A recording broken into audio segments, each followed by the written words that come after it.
Now, there's not a huge amount of political news which is floating around as we speak, like paper in the air, but there is something worth talking about, which is something that maybe we need lefties to understand about why so many of us believe what we believe about reducing the size of government. Now, of course, Elon Musk has made this all rather famous in the United States, but in Canberra there is an absolute need to, well, reduce those number of public servants. Why? Because Australia does not work the way that it used to, and you would have to argue doesn't work particularly well. So perhaps the Australian version of it will be Jacinta Nampijinpa Price, who will have government efficiency as a ministry should the Liberal Party, Peter Dutton, win in the next few weeks.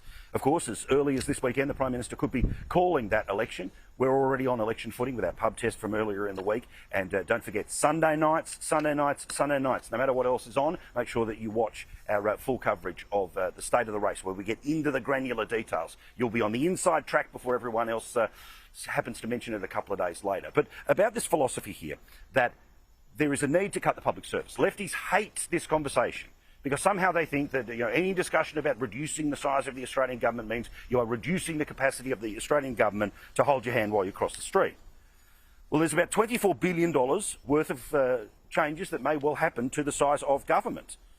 Of course, Labor Party and the unions freaking out at the mere suggestion of fewer public servants. Peter Dutton can't be trusted.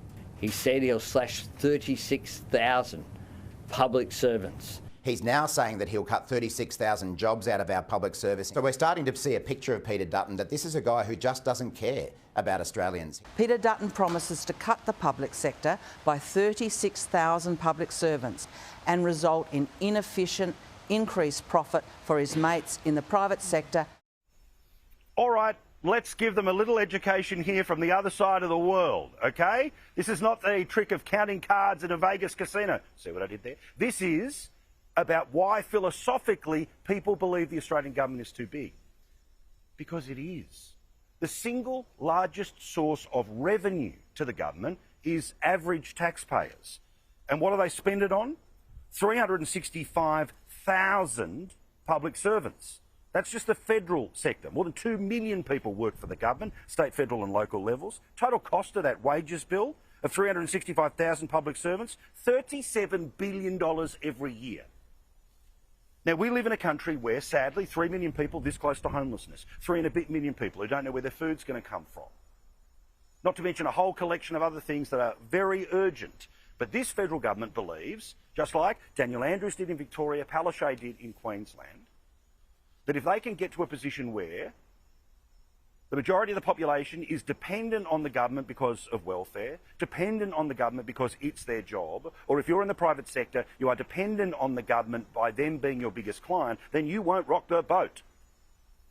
But the truth here is that the size of government, not just public servants, but what they are tasked with doing, what government has involved itself in, what frankly, at times the Australian people have demanded of governments when it comes to holding their hand as they cross the road metaphorically, has meant that the budget is going to be in structural deficit for the next 40 years, i.e. not enough money coming in, too much money going out for the next 40 years. We have to change this. And there's only 2 ways you can do it. You spend less, or you have to raise more money. If you raise more money, guess what that means? The taxes. And by the way, that number that I just told you, about $37 billion when it comes to the public servants, remember, is a bigger number because of this government. They gave all public servants in the country their largest pay rise in a decade. Did you get a large pay rise, the biggest in 10 years? Of course not. And by the way, their numbers about the extra football stadium of public servants that they have hired since coming to office, that's going to blow out as well. Not just this year, but into future years. Again, that baked-in difference between surplus, deficit, 40 more things being put on the credit card of tens and tens and hundreds, and then $1 trillion. They're about $12 billion off when it comes to some of their numbers. Labor is on track to spend at least $12 billion more in public servant wages than at first forecast. Nothing to see here, of course, at all. But also, all these extra public servants, the reason that Australians are cool with a change to the public service and the amount of people who work for it is because does anyone feel better served by the public servants? Now, are there individual examples? Are there some watching? Sure, of course. I'm not having a go at you. But think about most people's experience with government. It takes too long to get any answer, let alone a yes or no answer. You've got to fill out 4,000 forms to do things that used to be what you were able to do because you owned the house. The truth is that we live in this strange moment where unless there is a new rule and someone to police the new rule, then somehow the machine is not working. Well, a little bit like, I think, the public service and its different tentacles, like a twisted family tree, is that it's a little bit like, remember when you were building a cubby house as a kid? And the cubby house was cool, and then because you liked building the cubby house, you kept expanding it and expanding it until it became this sort of Frankenstein thing that eventually collapses under its own weight. That's part of the problem with the Australian federal budget. And if you care about your kids buying houses, not buying houses, the government being able to fund this, that and the other, then they have to do one of two things. And Australians don't want to pay more tax. You already pay the most amount of tax, more than the GST, more than company tax, more than cigarette taxes, more than that 65% of a bottle of Bundy.